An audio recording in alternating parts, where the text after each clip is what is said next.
한 번 더 따라서 하시겠습니다. 세상이 감당 못할 사람. 오늘 함께 본독한 히브리서 11장 33절로 40절의 말씀을 가지고 세상이 감당 못할 사람이라는 제목으로 말씀 나누겠습니다. 이와 같은 분들이 되시기를 주님의 이름으로 축복합니다. 같은 세상이 감당 못하는 사람이라는 표현을 두고서도 이 의미가 정반대의 의미가 되기도 하더라고요. 조금 쉽게 성경적인 표현을 제목으로 삼았지만 조금 쉽게 표현하면 못 말릴 사람이라는 얘기죠. 극성 맞은 사람. 이게 좋은 의미일 때는 괜찮은데 반대의 의미가 되면 이 일이 심각해지는 겁니다. 요즘 교회를 향해서 좀 그런 곱지 않은 시선들이 있는데 그 내용들이 저와 여러분들의 섬김과 또 말씀에 순종하는 모습으로 그 의미가 다시 한번 새롭게 긍정적인 이미지로 성경적인 영적인 이미지로 완전히 변화될 수 있게 되기를 간절히 소망합니다. 우리가 알고 있는 것처럼 히브리서 11장의 말씀은 믿음장입니다. 그래서 믿음으로 누구는, 믿음으로 에녹은, 이러면서 믿음의 사람들이 어떤 믿음을 가졌고 그 믿음으로 어떤 일들이 벌어졌는지를 가득하게 기록하고 있는 책이 히브리서 11장입니다. 이 표현이 11장에만 19번이 나오더라고요. 다 제가 세봤습니다. 믿음의 사람들이 믿음으로 살아간 삶을 기록하고 있죠. 그런데 이 히브리서 11장을 항상 볼 때마다 제 마음을 사로잡았던 말씀으로 제 눈이 자꾸 끌려가는 거예요. 그래서 38절 말씀입니다. 이런 사람은 세상이 감당하지 못하느니라. 직역하자면 세상이 그들을 컨트롤하지 못했다는 거예요. 세상에 영향받는 사람이 아니라 세상의 영향을 조금도 받지 않는 사람들입니다. 세상이 그들을 담을 그릇이 못 되었고 그래서 세상에 담을 수 없는 존재라는 뜻이 이 의미입니다. 이 믿음의 사람들도 세상에 전혀 가치를 두고 있지 않아요. 그러니 완전히 남남인 거죠. 세상 가운데 살고 있지만 그들을 세상이 감당할 수 없고 그들도 세상에 도무지 관심도 없고 그냥 오직 복음 전하는 일에만, 지금 예수 믿지 않는 그 사람에게만 집중하면서 복음 전하는 일에만 집중하고 있었습니다. 도대체 이 사람들이 어떤 사람들이길래 이 사람들을 감당하지 못했을까요?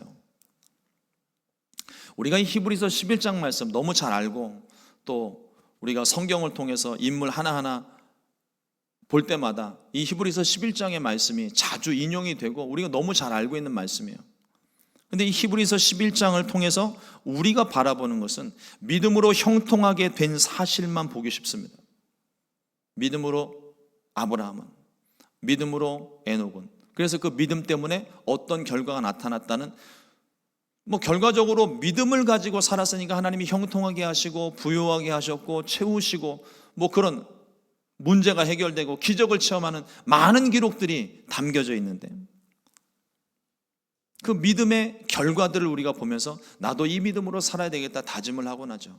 그러나 우리가 말씀을 가만히 보면 우리가 무엇에 관심을 갖느냐에 따라서 보고 싶은 것만 보기 쉽습니다.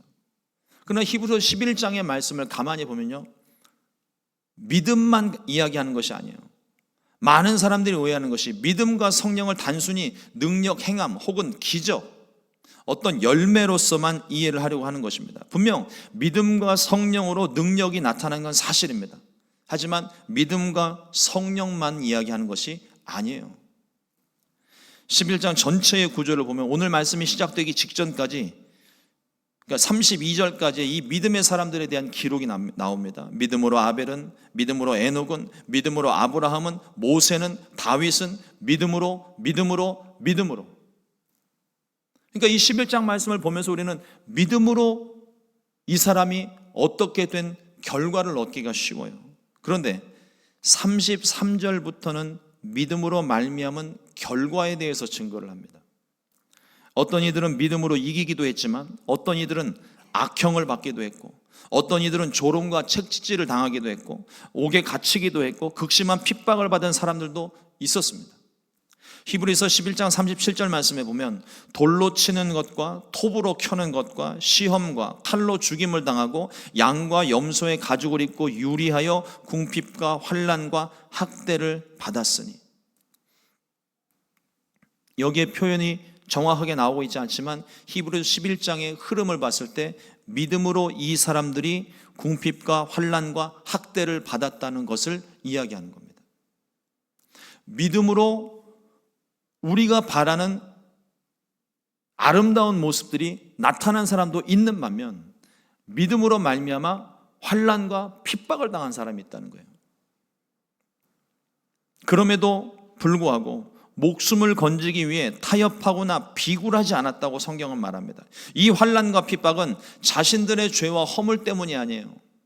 예수님 믿은 거 하나 때문에 받은 결과입니다.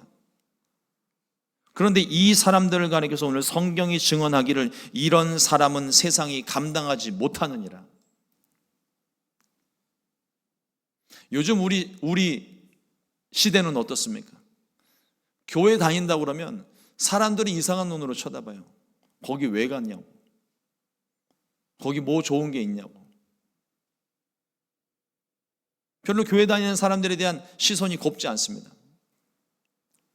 그러나 오히려 오늘 말씀을 보면서 우리가 위로받는 것이 뭐냐면, 내가 예수님 믿는 것 때문에 내가 그 사람들한테 무슨 나쁜 짓을 한 것도 아니고 그 사람들을 괴롭힌 것도 아닌데 오히려 내가 교회 다니는 것만으로 사람들이 나를 이상한 눈으로 쳐다보는 것 그 사실 자체가 오늘 말씀을 보면 내게 큰 위로가 되는 거예요.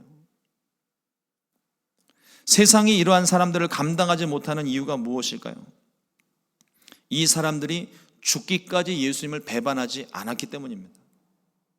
환경이 좋아서가 아니에요. 오늘날처럼 아름다운 성전, 그럴듯한 어떤 환경, 짱짱한 음향시설, 이런 것들 때문에 배반하지 않은 것이 아니라 세상이 감당 못하는 사람들의 그 처지가 광야와 산중의 암열과 토굴에 유리하는 그 처지, 그 환경을 이야기하는 겁니다. 믿음장에서 갑자기 순교를 말하니까 조금 엉뚱해 보일 수 있어요. 그냥 11장으로 쭉 믿음으로 잘된 케이스들만 이야기하고 12장에 차라리 순교를 말하면 좋겠는데 11장 한 장 안에서 믿음에 형통하게 된 결과뿐만 아니라 순교로 죽음 당한 것까지 함께 말씀을 하고 있다는 겁니다. 우리의 믿음이 그런 거예요. 우리는 바라기를 좋은 결과, 믿음으로 기적이 일어나고 믿음으로 회복이 일어나는 그런 모습들을 바라고 있지만 그건 주님께서 하시는 일이에요. 아닐 수도 있다는 겁니다. 그러나 아닐 수도 있는 것조차 믿음으로 우리가 그것을 견뎌내야 된다는 거예요. 히브리서 11장의 결론은요, 우리가 알고 있는 믿음장이긴 하지만 결론은요, 믿음으로 말미암은 순교를 말해요. 믿음으로 말미암은 순종이 순교로 이어졌고 결과적으로 이 사람들을 세상이 감당 못하게 됐다는 겁니다. 세상이 그들을 담아낼 수가 없었어요. 환난과 핍박 속에서 기꺼이 죽음을 선택한 이 사람들을 세상은 절대로 감당할 수 없습니다. 죽기를 각오하고 예수님 믿는데 무슨 수로 그 사람들을 막습니까? 요즘 교회가 이와 같은 순교의 정신이 많이 약해진 것 같아요. 인정하고 싶지 않지만 인정할 건 인정해야 됩니다. 편한 것만 생각하고 있지는 않습니까? 좋은 것만 생각하고 있지는 않습니까? 사람들이 힘들고 어려워지면 벌써 입에 원망과 불평이 나와요. 시대적으로 아무리 그렇게 변해간다 해도 교회는 그러면 안 됩니다. 신앙은 그러면 안 되는 거예요. 안타까운 현실이 우리 눈앞에 보이지 않습니까? 예전에 제가 기도원에 가서 은혜 받았던 그 자리에 사진 하나가 올라온 적이 있었어요. 저의 SNS 계정에 친구 맺은 분이 기도원 사진이라면서 사진을 딱 찍어주는데 텅 비어 있더라고요. 대충 어림잡아 보니까 제가 알기로 그 자리가 3,000석으로 알고 있거든요. 100명이 앉아 있어요. 어린이집 앞에 보니까 100명 정도 앉아있더라고요. 제가 어렸을 때만 하더라도, 이것도 꼰대 소리처럼 들릴지 모르겠지만, 제가 어렸을 때만 하더라도 그 자리가 빈자리가 없었어요.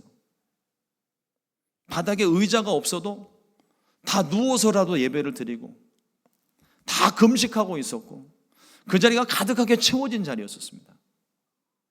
그런데 제가 미국에 와서 보내줬던 그 사진을 보면서 가슴이 너무 아팠어요. 왜 이 자리가 이렇게 비었을까? 저라도 가가지고 그 한 자리 좀 채웠으면 하는 생각을 그때 하곤 했었습니다. 사람들이 좋은 것, 편안한 것, 아름다운 것, 그러니까 우리 신앙생활 하는 게 그것 때문만 하는 게 아니잖아요. 그게 원인이 되면 안 됩니다. 우리의 믿음의 목적은, 믿음의 방향은 예수님이어야 돼요. 오늘 아침에도 우리 교역자 기도회 때 그 말씀을 잠깐 좀 나눴었는데, 주님이 휘장을 여시고 우리를 그 가운데 들어오게 하셨어요. 근데 여러분, 그 당시 유대인들의 생각 속에는요, 휘장 너머로 들어갈 수가 없습니다. 휘장 너머로 대제사장도 1년에 한 번 자기 목숨을 걸고 들어가는, 거긴 죽음의 자리예요. 근데 그 휘장을 열고 주님이 들어가셔서 우리를 그 가운데로 부르셨다는 거예요. 우리는 지금 영적인 의미를 생각하니까 구원받고 구원의 길이 열리고 우리가 그 가운데 들어가는 아름다운 모습만 생각을 하지만, 그 당시 사람들의 이미지로 생각을 했을 때는 휘장 안으로 들어가는 건 죽음의 길이에요. 죽으러 들어가는 길입니다. 근데 주님이 먼저 들어가셔서 그 길을 열어놓으셨어요. 그리고 우리를 그 자리로 초대하십니다. 죽음의 자리로 초대하시는 거예요. 안 가겠습니까? 근데 오늘날 우리들의 지금 생각과 우리들의 고정관념으로 봤을 때는 환경이 좋지 않으니까, 거기 죽음이 기다리고 있으니까 우리는 못 들어가요. 근데 주님은 오라고 말씀하십니다. 우리가 보는 것은 환경을 보는 것이 아니라 주님을 보고 따라야 될 줄로 믿습니다. 아무리 죽음의 자리, 절망의 자리, 사망의 자리라 할지라도 거기 주님이 계시면 우리는 그 자리로 뛰어들어야 돼요. 거기서 우리는 주님을 만날 수 있습니다. 기독교의 역사는요, 순교의 역사입니다. 피 흘림이 없이는 복음이 전해지지가 않아요. 왜냐하면 복음 자체가 예수님의 피 흘림으로 말미암아 시작되었기 때문입니다. 예수님께서 십자가에서 죽으심으로 진정한 복음이 시작되었습니다. 이제는 영원한 제물 대신 예수님을 믿기만 하면 구원을 얻습니다. 어린 양 대신 예수님의 보혈을 의지하면 모든 죄를 용서받습니다. 그러나 결국 이 과정 가운데에도 예수님의 보혈이 필요한 거예요. 하나님의 아들 대신 예수님을 통해서 누구든지 하나님께로 나아갈 수 있게 되었습니다. 하나님 앞에 나아가는 것도 보혈의 공로 때문에 나가는 거예요. 이 모든 것이 죽기까지 순종하신 예수님의 십자가 보혈의 공로입니다. 주기철 목사님의 일화 중에 이런 이야기가 전해집니다. 예수 믿는 것 때문에 핍박받고 고문당하고 있던 주기철 목사님, 그러니까 매일같이 반복되고 하루에도 몇 번씩 반복되는 이 고문을 하고 있는데도 이 주기철 목사님이 뜻을 굽히지 않으니까 한 간수가 이렇게 물었다고 합니다. 당신이 믿고 사랑하는 하나님은 당신이 이렇게 고통을 당하고 있는데 지금 어디서 무엇을 하고 있느냐? 그때 주기철 목사님이 대답하십니다. 내가 지금 내 힘으로 버티는 것 같냐고. 나는 내 힘으로 이 고통을 견디고 있는 것이 아니요, 오로지 그분의 존재와 사랑 때문에 버티고 있는 것이요. 나도 내 십자가를 지고 있다고 생각했지만 사실은 주님이 내 십자가를 지고 가고 계시오. 우리가 주님의 십자가를 지고 얼마나 따라갈 수 있을까요? 우리는 이 십자가를 생각할 때 내게 주어진 멍해라고 생각을 하고 이게 너무 무겁다고 힘들다고 고통스럽다고 우리는 그렇게 하소연하고 있지만, 실제로는요, 그 내게 주어진 그 모든 멍해는 이미 주님이 지고 가신 겁니다. 우리는 단지 그 옆에 서 있을 뿐인 거예요. 실제로는 그 모든 십자가, 내게 주어진 멍해조차도 주님이 다 메고 계시는 거예요. 근데 우리는 그거조차도 힘들다고 안 하려고 하고 피하고 있는 거죠. 사람들은 순교의 정신으로 살면 잘되고 형통하게 되리라 믿는 것 같습니다. 죽기를 각오하는 일인데 안 될 게 어디 있겠어요. 그런데 이 말이 참 무서운 말이에요. 목적이 잘되고 형통하고 잘 먹고 잘 사는 데 있어요. 죽기를 각오해서 일을 해서 결국은 잘 먹고 잘 살고 형통하게 되는 게 내 목적이라는 거예요. 방향이 틀렸습니다. 모양은 예수님 잘 믿고 정말 열심히 살고 헌신하는 것 같은데 목적 자체가 내가 잘 되는 데 있다는 거예요. 치밀한 계산 속에서 잘 되기 위해 그저 순교의 정신으로 살아가는 겁니다. 하지만 순교의 정신은 있는데 정작 그 삶 가운데는 순교가 없는 거죠. 마가복음 8장 34절로 35절 말씀에 주님 말씀하십니다. 무리와 제자들을 불러 이르시되 누구든지 나를 따라오려거든 자기를 부인하고 자기 십자가를 지고 나를 따를 것이니라. 누구든지 자기 목숨을 구원하고자 하면 잃을 것이요 누구든지 나와 복음을 위하여 자기 목숨을 잃으면 구원하리라. 하나님은 순교의 피를 요구하실 때가 있어요. 어떤 이들은 하나님이 아브라함에게 이삭을 바치려는 그 본문을 인용하면서 하나님이 정말 죽이시기야 했을까 물으면서 적당히 타협하는 이야기들을 합니다. 그런데 하나님은요, 죽이기도 하세요. 살리시는 하나님이시지만 하나님의 목적을 위해서는 때로는 희생을 요구하실 때가 있습니다. 수많은 선교지에 흘려진 순교자들의 피가 바로 그 증거입니다. 하나님이 그들을 미워하셔서 그들을 심판하신 걸까요? 그렇지 않습니다. 절대 그렇지 않아요. 수많은 젊은 선교사들이 성령의 인도하심을 따라 한 번도 듣지도 보지도 못한 생소한 나라에 가서 복음을 전하다가 목숨을 달리했습니다. 완악한 그들의 마음을 깨뜨리기 위해 순교의 피가 필요하셨기 때문에 그래요. 이번에 선교지에 가서 이제 원주민 마을까지 들어가는데 목회자 세미나 할 때는 조금 환경은 미국스럽지는 못하지만 열악한 환경이지만 그래도 호텔에 있을 때는 괜찮았어요. 세미나를 마치고 원주민 마을로 들어가는데 한 3시간을 가더라고요. 3시간을 가는데 저는 무슨 로데오 경기하는 줄 알았습니다. 버스를 타고 가는데 제가 맨 뒷자리에 앉아 있었거든요. 엉덩이가 계속 퉁퉁퉁퉁 튀는 거예요. 그러다 어느 순간에는 몸이 붕 날랐습니다. 땅이 막 구불구불하고, 그리고 저도 이번에 처음 알았는데 멕시코가 고산지대더라고요. 기본적으로 2,000km, 거의 10,000마일에서 15,000마일 정도, 5,000피트 정도 올라간 자리에 있는 거예요. 같이 갔던 어느 목사님은 이 고산병 때문에 어지러워서 두통을 호소하고 약을 먹고, 다행히도 저는 그런 일은 없었는데 끊임없이 산을 올라갑니다. 차가. 어떤 때는 야, 저기 차가 올라갈 수 있을까 싶을 정도로 급경사가 있는데도 차가 다녀요.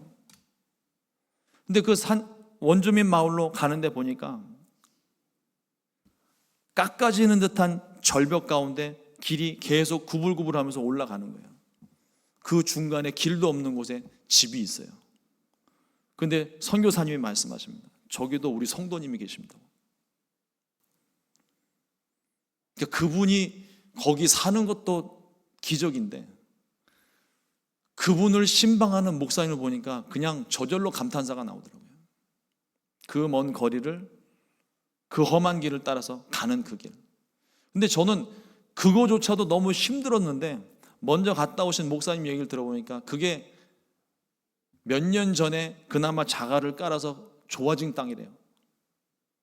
처음 갈 때는 정말 눈앞이 캄캄하더랍니다. 근데 그곳에도 누군가가 들어가서 복음을 전하였고, 누군가 들어가서 희생을 감수하며 죽음을 각오하고 복음을 전하였으니까 거기 믿는 사람들이 있는 거예요. 그 가운데 교회가 세워지고,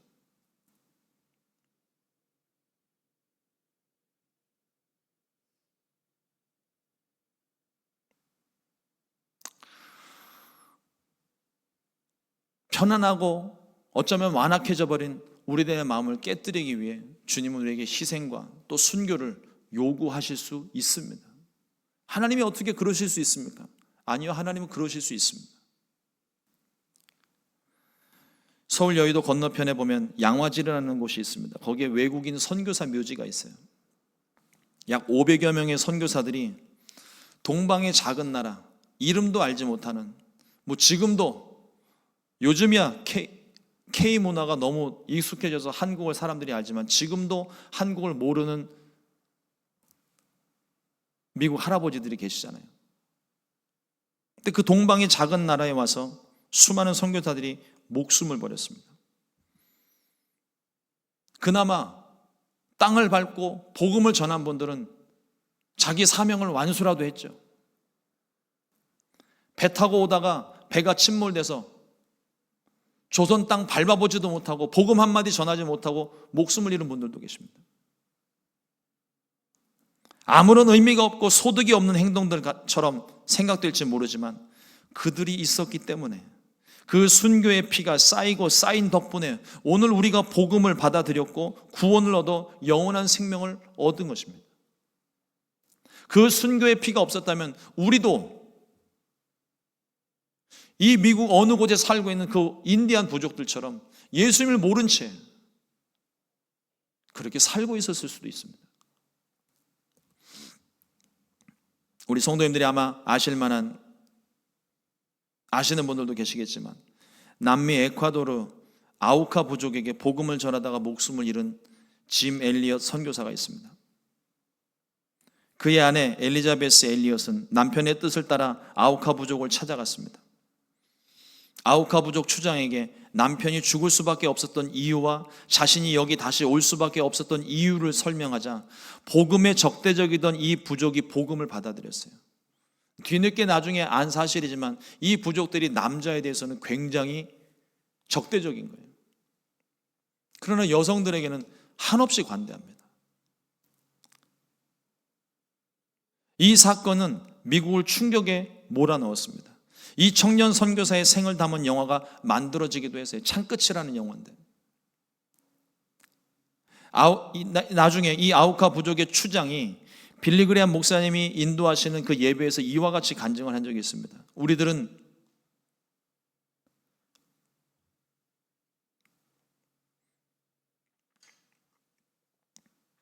우리들은 그분들에게서 복음을 받고 하나님을 믿게 되었습니다. 그 젊은이들의 희생이 아니었다면 우리는 아직도 그렇게 살고 있었을 것입니다. 그분들의 죽음으로 인해 우리들은 빛을 보게 되었습니다. 우리도 오래 살기를 원치 않습니다. 주님처럼, 그분들처럼 살기를 원합니다. 한 청년의, 세상은 그렇게 이야기할 수 있습니다. 무모한 죽음이라고, 비효율적이라고. 그러나 그 비효율적인 방법을 통해서 한 영혼을 구원해 내시는 게 하나님의 방법이에요. 우리의 생각으로 하는 게 아닙니다. 사랑하는 성도 여러분, 지금 우리가 순교의 순간을 맞이하게 된다면 기꺼이 우리가 순교할 수 있을까요? 복음을 전하다가 죽을 각오가 되어 있습니까? 이 사명이 주의 종들에게만, 몇몇 선교사들에게만 있는 것이 아닙니다. 만일 우리에게 이와 같은 결단이 없다면 우리는 지금 예수님을 잘못 믿고 있는 거예요. 그저 잘되고 형통하고 복받기만을 원하는 것은 우리의 목적이 될 수도 없고 되어서도 안 됩니다. 우리의 목적은 땅끝까지 복음의 증인으로 사는 거예요. 아프리카 오지나 멕시코 저 산구석에 우리가 가지 못할지라도 순교적인 마음으로 이 땅에서 우리가 복음을 전하면서 살아야 될 줄로 믿습니다. 앞서 히브리서 11장은 믿음장이지만 믿음으로 순교한 성도들의 순교가 결론이라고 말씀을 드렸습니다. 하나님을 절대적으로 신뢰하지 않고는 순교할 수가 없습니다. 히브리서 11장 6절 말씀에 믿음이 없이는 하나님을 기쁘시게 하지 못하나니 하나님께 나아가는 자는 반드시 그가 계신 것과 또한 그가 자기를 찾는 자들에게 상 주시는 이심을 믿어야 할지니라. 하나님이 가장 기뻐하시는 것은 믿음입니다. 하나님께서 순교자들의 죽음을 기뻐하신 것이 아니라 순교자들에게 바로 그 믿음이 있었기 때문에 기뻐하신 거예요. 하나님이 살아계신 것을 믿지 않고 우리가 어떻게 순교를 합니까? 하나님을 온전히 믿지 않고서는 어느 누구도 순교할 수 없어요. 죽음은 끝인데요, 정말로. 그들이 무엇 때문에 목숨을 걸고 복음을 전했겠습니까? 죽음 앞에서 왜 마음을 돌이키지 않았을까요? 지금 이 순간 내가 하나님을 부인하지 않으면 하나님 앞에 섰을 때에 하나님도 나를 외면하지 않으실 것이라는 확신, 그리고 하나님께서 큰 상급을 베풀어 주시고 나를 반겨주실 것이라는 확신이 있었기 때문에 기꺼이 순교할 수 있었던 겁니다. 사실 상급까지는 잘 모르겠어요. 그건 주님 마음이니까. 하지만 하나님께서 외면하지 않으신다는 사실 자체가, 그 사실 자체가 우리에게 큰 면류관 아닙니까? 그 사실 자체가 우리에게 상급 아니겠습니까? 믿음의 사람들에겐 타협이란 있을 수 없습니다. 그들의 인생 사전에 없는 단어입니다. 배교도 없습니다. 과연 이런 사람들을 세상이 감당할 수 있었을까요? 세상이 이런 사람들을 받아들일 수 없었던 겁니다. 그렇다면 어떻게 우리가 순교의 정신으로 살아갈 수 있을까요? 성령 충만만이 답입니다. 성령 충만은 단순한 능력 행함이 아닙니다. 성령 충만은 도무지 할 수 없는 일, 절대 불가능하다고 생각되는 일조차도 하나님의 말씀이시라면 기꺼이 순종할 수 있는 능력이 성령 충만입니다. 나는 안 됩니다. 하지만 성령 충만하면 할 수 있습니다. 순교도 기꺼이 할 수 있습니다. 세계 곳곳에 성령의 불이 일어날 때마다 성령의 감동을 받은 사람들이 이름도 듣지 못한 생소한 나라들을 향해 복음을 들고 달려갔습니다. 세상 사람들은 손가락질하죠. 젊은 나이에 이게 뭐 하는 짓이냐, 젊은 나이에 왜 이렇게 무모한 짓을 하느냐. 그러나 하나님께서 보내신 일에 순종하는 것이, 그게 우리의 삶의 목적이고 우리 인생의 결론인 줄 믿습니다. 그들은 바위에 던져진 계란 같았고 불을 향해 뛰어드는 불나방과 같았습니다. 하지만 성령이 함께 하시자 계란으로 말미암아 바위가 깨졌고 불나방은 불을 통과했습니다. 저는 우리 순복음 시카고 교회가 세상이 감당 못하는 교회가 되기를 간절히 소망합니다. 담임 목사인 제가 여러분들에게 순교하라고 해서 순교하는 것은 아무 의미 없습니다.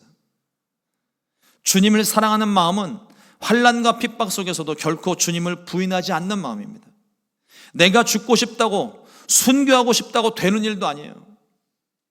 오직 성령의 충만함을 사모하십시오. 불의 사람이 되십시오.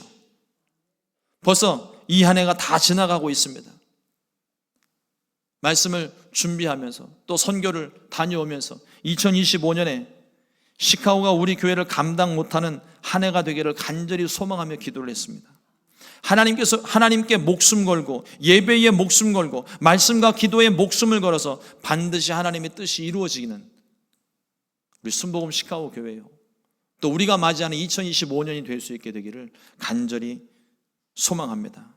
이 모든 뜻이 이루어지기를 예수님의 이름으로 축원합니다. 기도하겠습니다. 하나님 감사합니다. 오늘도 주의 말씀을 허락하여 주시고 세상이 감당 못하는 사람들에 대하여 오늘 말씀을 주심을 감사합니다. 하나님, 우리가 그동안 너무나도 편하고 좋고 아름답고 그와 같은 모습만 구하고 있었는지 우리 자신을 돌아봅니다. 하나님, 우리 마음 가운데 그와 같은 마음이 있었다면 주님 깨닫게 해주시고 좋은 것을 구하는 것이 아니라 주님이 원하시는 것을 구할 수 있게 해주시고 내가 원하는 것을 하는 것이 아니라 주님이 원하시는 것을 행할 수 있도록 우리의 생각과 마음을 변화시켜 주시옵소서. 우리를 성령으로 충만하게 하사 주님의 뜻을 깨닫게 해주시고 그 말씀에 순종하는 삶을 살게 하여 주옵소서. 하나님, 주님께서 죽으라 하시면 주님, 기꺼이 죽을 수 있는 순교의 정신을 우리가 갖고 살기를 원합니다. 그리고 실제 그 말씀이 임했을 때 하나님, 내가 두려워하지 않고 순교할 수 있기를 원합니다. 우리에게 그 마음을 허락하여 주옵소서. 주님을 위해서라면 기꺼이 순종하는 마음 우리 가운데 허락하여 주시옵소서. 이 마음으로 우리가 살아가기를 원합니다. 오늘도 우리에게 주어진 자리, 각자 서 있는 모든 자리, 하나님 그 자리에 복음을 전할 수 있기를 원하오니 순교의 정신으로, 순교하는 마음으로 하나님 그들에게 나아가 복음을 전하며 한 영혼을 살려내는데 우리가 쓰임받도록 도와주시옵소서. 감사하고 예수님의 이름으로 기도드립니다.